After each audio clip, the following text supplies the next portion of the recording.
شهر رمضان الذي أنزل فيه القرآن هدى للناس وبينات من الهدى والفرقان.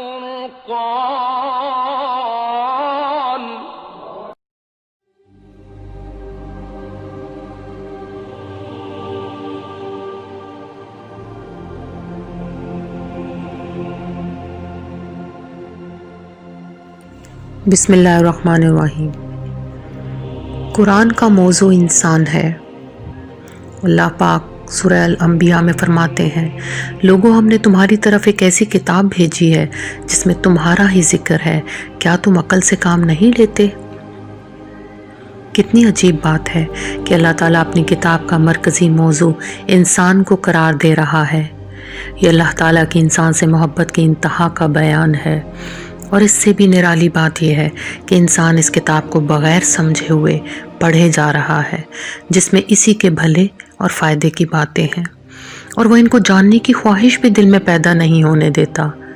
ایسے ہی لوگوں کے بارے میں انسان سے بے انتہا محبت کرنے والا اللہ فرماتا ہے، جو لوگ عقل سے کام نہیں لیتے اللہ ان پر گندگی ڈال دیتا ہے۔ آخر ہم اپنی عقل کو قرآن مجید سمجھنے کے لیے کیوں استعمال نہیں کرتے، جبکہ دنیا کے فائدوں کے معاملے میں ہم مشکل زبانوں میں بڑی موٹی موٹی کتابوں پر بہت سامان لگا کر بھی یہ جان لیتے ہیں کہ اس میں کیا لکھا ہوا ہے، اور پھر بڑی محنت کر کے ان کا امتحان بھی دیتے ہیں، جبکہ قرآن نصیحت حاصل کرنے کے لیے بالکل آسان بنا دیا گیا ہے۔ اللہ سورہ القمر میں فرماتے ہیں، اور بلا شبہ ہم نے اس قرآن کو نصیحت حاصل کرنے کے لیے آسان ذریعہ بنا دیا ہے، پھر کیا کوئی ہے نصیحت قبول کرنے والا؟ اس آیت پر بھی اچھی طرح غور فرمائیں کہ اللہ تعالیٰ تو اس بات کا اعلان بار بار فرما رہا ہے کہ قرآن سمجھنے کے لیے بالکل آسان ہے، اس سے نصیحت حاصل کرنا کچھ دشوار نہیں ہے، مگر اس کے باوجود ہمارے ملک میں ایک کثیر مذہبی طبقہ ہے جو لوگوں کو قرآن کا ترجمہ پڑھنے سے بڑی شدت کے ساتھ منع کرنے پر ڈٹا ہوا ہے، کیونکہ ان کے بزرگ ان کو اسی بات کا حکم دیتے ہیں اور ان کتابوں پر جمے ہوئے ہیں جو ان کے بزرگوں نے لکھ رکھی ہیں۔ کیا ان لوگوں پر قرآن کی یہ آیت صادق نہیں آتی؟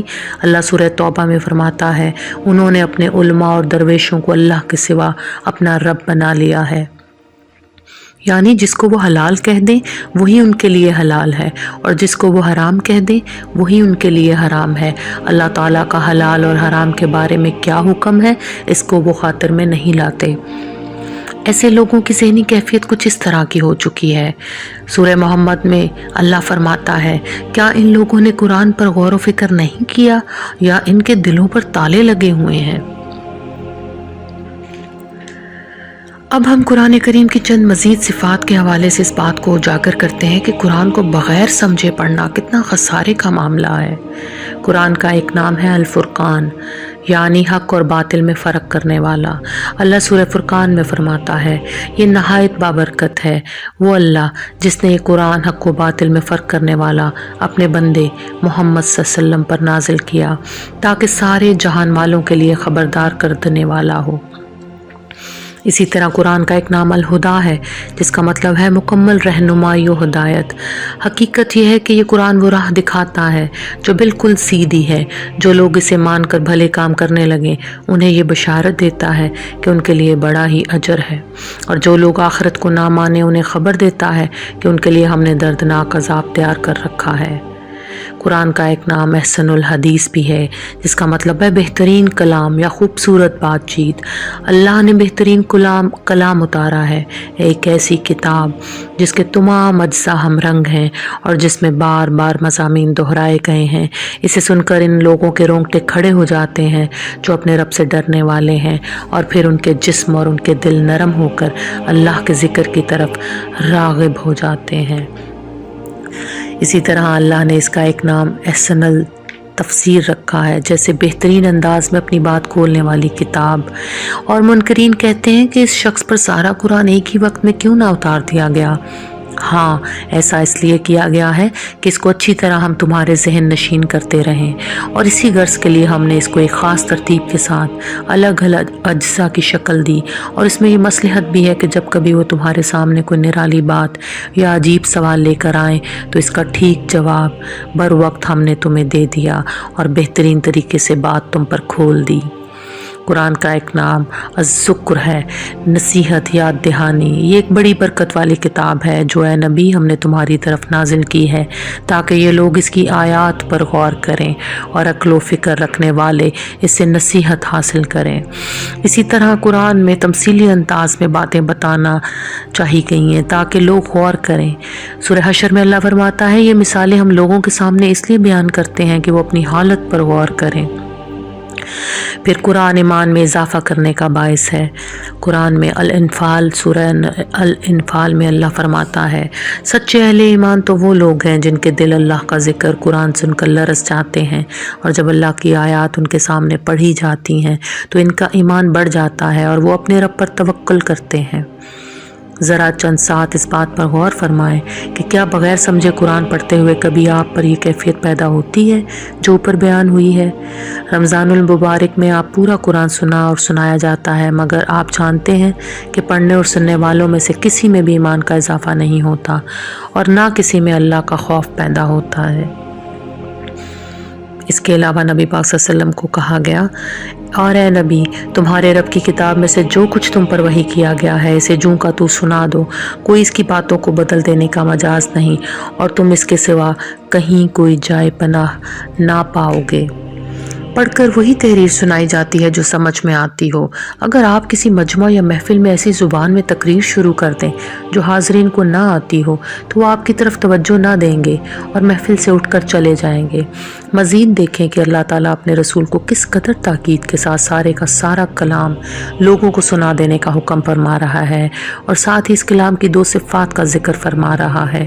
ایک یہ ہے کہ اس کی باتیں تبدیل نہیں ہو سکتی، یعنی جو وعدے اس میں کیے گئے ہیں وہ لازمی طور پر پورے ہوں گے۔ دوسری یہ کہ ہدایت کے لیے قرآن کے سوا ہمیں اور کہیں بھی پناہ نہیں مل سکتی، اور جو شخص رحمان کے ذکر قرآن سے غفلت برتتا ہے ہم اس پر ایک شیطان مسلط کر دیتے ہیں اور وہ اس کا ساتھی بن جاتا ہے، اور یہ شیاطین ایسے لوگوں کو سیدھی راہ پر آنے سے روکتے ہیں اور وہ اپنی جگہ یہ سمجھتے ہیں کہ ہم ہدایت یافتہ ہیں۔ آخرکار جب یہ شخص ہمارے ہاں پہنچے گا تو اپنے شیطان سے کہے گا، کاش میرے اور تیرے درمیان مشرق و مغرب جتنی دوری ہوتی، تو بدترین ساتھی نکلا۔ قرآن کریم جہالت کے اندھیروں سے نکال کر حق کی راہ دکھاتا ہے۔ سورہ ابراہیم میں اللہ فرماتا ہے، اے محمد صلی اللہ علیہ وآلہ وسلم، یہ ایک کتاب ہے جس کو ہم نے تمہاری طرف نازل کیا ہے تاکہ تم لوگوں کو تاریکیوں سے نکال کر روشنی میں لے آؤ، ان کے رب کی توفیق سے، اس اللہ کے راستے پر جو زبردست اور اپنی ذات میں آپ قابل تعریف ہے۔ مسلمانوں کے لیے قرآن مجید دنیا میں سب سے قیمتی سرمایہ ہے۔ سورہ یونس میں اللہ فرماتا ہے، اے لوگو، تمہارے پاس تمہارے رب کی طرف سے نصیحت آ گئی ہے۔ یہ وہ چیز ہے جو دلوں کے امراض کی شفا ہے، اور جو اسے قبول کر لیں ان کے لیے رہنمائی اور رحمت ہے۔ اے نبی صلی اللہ علیہ وآلہ وسلم، کہو کہ یہ اللہ کا فضل اور اس کی مہربانی ہے کہ یہ چیز اس نے بھیجی، اس پر تو لوگوں کو خوشی منانی چاہیے۔ یہ ان سب چیزوں سے بہتر ہے جنہیں لوگ سمیٹ رہے ہیں۔ یعنی ہمیں سب سے زیادہ قرآن کو اہمیت دینی چاہیے، اس پر اپنا مال اور جان لگا کر اپنے لیے سرمایہ آخرت جمع کر لینا چاہیے۔ اگر ہم اس نعمت الہی کی قدر نہ کریں گے تو یاد رکھیں ہم سے اس بارے میں سخت جواب طلبی ہوگی۔ اللہ فرماتا ہے، اور حقیقت یہ ہے کہ یہ کتاب تمہارے لیے اور تمہاری قوم کے لیے ایک نصیحت نامہ ہے، اور ان قریب تم لوگوں کو اس کی جواب دہی کرنا ہوگی۔ اس وقت قرآن کی تعلیم میں رکاوٹ بننے والا سب سے بڑا طبقہ نام نہاد اور جعلی مولویوں اور پیروں کا ہے، جو لوگوں کو قرآن کا ترجمہ پڑھنے سے روک رہا ہے۔ ایسا کیوں ہے؟ اس کا جواب آپ اللہ کے قرآن سے ملاحظہ فرمائیں۔ اے لوگو جو ایمان لائے ہو، حقیقت میں اکثر علماء اور درویشوں کا حال یہ ہے کہ وہ لوگوں کے مال باطل طریقوں سے کھاتے ہیں اور انہیں اللہ کی راہ سے روکتے ہیں۔ اللہ کی راہ سے روکنے سے مراد ہے کہ اللہ کے کلام کی طرف آنے ہی نہیں دیتے، سو طرح طرح کے وسوسے ڈالتے ہیں اور اپنی لکھی ہوئی کتابوں کو پڑھنے پر زور دیتے ہیں اور قرآن کو سمجھ کر پڑھنے سے روکتے ہیں۔ آج ہر طرف ہزاروں روپے دے کر مولوی صاحب کو تقریر کے لیے بلایا جاتا ہے اور مولوی صاحب اپنے مسلک کے مطابق تقریر سنا کر اپنی جیب گرم کرتے ہیں اور لوگوں میں مزید تفرقہ ڈال کر اپنی راہ پکڑتے ہیں، جبکہ قرآن تفرقہ بازی ختم کرنے کے لیے نازل ہوا تھا اور حکم ہوا تھا کہ سب اللہ کی مل کر اللہ کی رسی کو مضبوطی سے پکڑ لو اور تفرقے میں نہ پڑو۔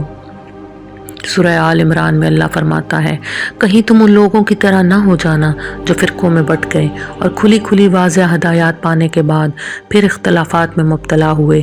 جنہوں نے یہ روش اختیار کی وہ اس روز سخت سزا پائیں گے۔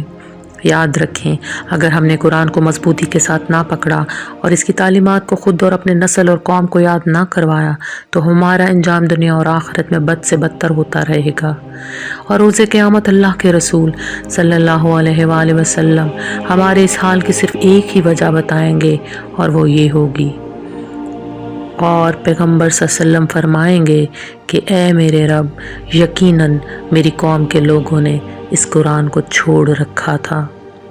اللہ تعالی ہم سب کو قرآنی تعلیمات کو سمجھنے، اس پر عمل کرنے اور اس کو دوسروں تک پہنچانے کی سعادت عطا فرمائے، آمین یا رب العالمین۔